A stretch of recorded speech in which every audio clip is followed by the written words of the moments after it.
اللہ تعالیٰ کو مشکل میں پکارنا جو ہے نا یہ کوئی بڑی بات نہیں ہے. مشرکین مکہ بھی مشکلات میں پکارتے تھے. یعنی کوئی بندہ کہے جی جب بھی اللہ تعالیٰ کو تب ہم نے پکارنا جب ہم پہ کوئی تکلیف آئی, پریشانی آئی, تو بھائی اس میں آپ کا کیا کمال ہے. یہ تو مشرکین مکہ بھی خالصۃ لوجہ اللہ, اس وقت جب وہ سمندروں میں ہوتے تھے تو ایک دم ڈر کے مارے پھر وہ اللہ کے لیے, یعنی وہ صرف اللہ کو اس وقت پکار لیتے, دعائیں تو وہ بھی کر لیتے تھے اس ٹائم.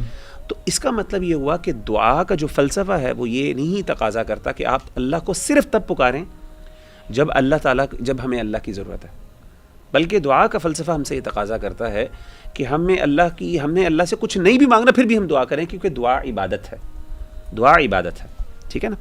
ایک تو یہ چیز پتہ چلی. دوسری چیز یہ پتہ چلی مشرکین مکہ جو تھے وہ بھی اللہ معاف کرے جب مشکل میں ہوتے تھے تو وہ صرف اللہ تعالیٰ کو اللہ کے پکارا کرتے تھے, اور اس کے بعد وہ شرک کیا کرتے تھے.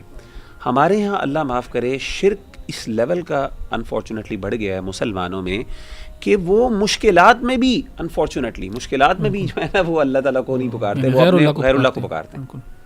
یعنی اللہ معاف کرے ہم نے ایسے لوگوں کو دیکھا جو بری حالت میں تکلیف سے چیخ رہے ہیں, لیکن ان کے منہ پہ اللہ کا لفظ, اللہ کا نام کے بغیر کسی اور کا نام آ رہا ہے, سبحان اللہ. اور یہاں پہ یہ مشرکین مکہ یعنی جو شرک کے اندر لدے ہوئے تھے, اللہ معاف کرے, وہ ان کو یہ سینس تھی کہ اب ہمیں اللہ صرف بچا سکتا ہے, تو وہ صرف اللہ کو پکارتے تھے. اللہ معاف کرے. میں سمجھتا ہوں کہ مسلمانوں کو ما یؤمن اکثرهم باللہ الا وهم مشرکون, اللہ معاف کرے, مسلمانوں کے اندر انفارچونیٹلی ایسا شرک آ چکا ہے کہ صرف اللہ کو ماننا جو ہے نا اب ایک بہت, یعنی مسلمانوں کے اندر بھی ایک یونیک کیریکٹرسٹک بن گئی ہے. زیادہ تر لوگ اللہ معاف کرے دوسروں کے ساتھ, اور صرف اخی پکارنے کا مطلب یہ نہیں ہوتا کہ ہمارے ہاں بعض اوقات جو ہے نا ان نیسسریلی لوگوں سے ایکسپیکٹیشن رکھنا بھی میں سمجھتا ہوں یہ کسی نہ کسی طریقے سے جو ہے نا وہ آ جاتا ہے. یعنی آپ اگلے بندے کے اوپر سمجھ بیٹھیں یا آپ کا یہ سوچ ہو کہ شاید اس مسئلے کو صرف وہی حل کر سکتا ہے, یہ بھی کسی نہ کسی لیول پہ شرک کے دروازے تک پہنچ جاتا ہے. بھئی آپ کون ہوتے ہیں, کوئی بندہ کیوں اتنا امپورٹنٹ آپ کی زندگی میں آپ سمجھیں کہ جی وہ بندہ ہی میرا مسئلہ حل کر سکتا ہے, اللہ کی ذات نہیں موجود. تو یہ آیات مجھے وہاں پہ بڑی آتی ہیں. اچھا جی, ویری کوئکلی ایک مضمون ہے جو کہ بہت زیادہ قرآن مجید میں آیا ہے, وہ ہے دنیا دھوکے کا سامان ہے.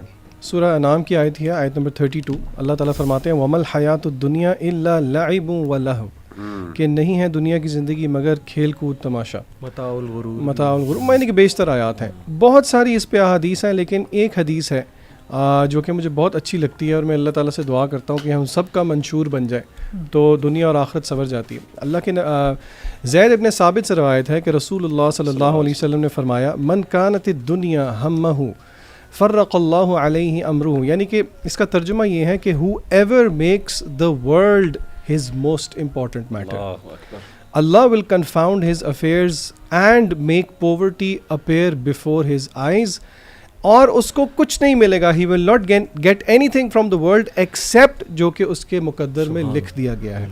اچھا, on the contrary کیا ہے, جو کوئی بھی وَمَنْ كَانَتِ الْآخِرَةِ, جو whoever makes the hereafter his most important matter, Allah will settle his affairs and make him content in his heart and the world will come to him although he does not want it.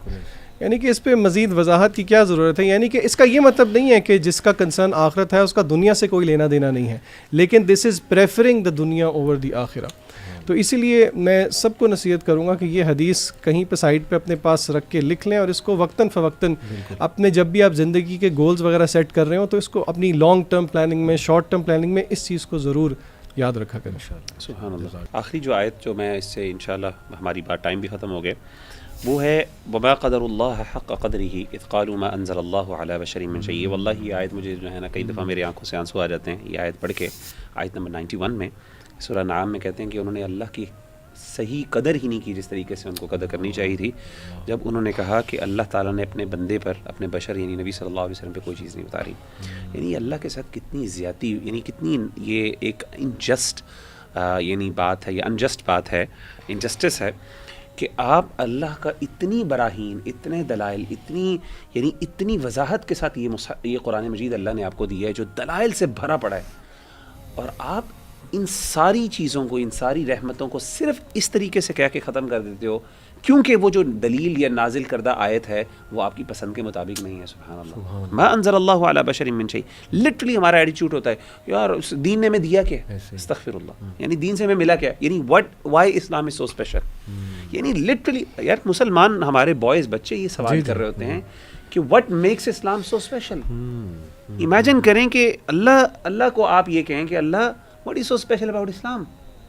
اور اللہ پھر یہ آیت مجھے اس context میں یاد آتی ہے وما قدر اللہ حق قدرہ اذ قالوا ما انزل اللہ علی بشر من شیء قل من انزل الکتاب الذی جاء. اللہ کہتے ہیں پوری تاریخ پڑی ہوئی ہے آدم علیہ الصلوۃ والسلام سے لے کے اب تک. تمہارے پاس وہ دلائل، وہ براہین، وہ لیگسیز، وہ ہسٹریز، یہ کرنٹ جو قرآن اور پوری تاریخ سیرت، کیا تمہارے لیے یہ انف نہیں ہے اس بات کو سمجھنے کے لیے کہ اللہ تعالیٰ جو ہے وہ اس نے اپنے بندے کو کس طریقے سے گائیڈ کیا. سبحان اللہ.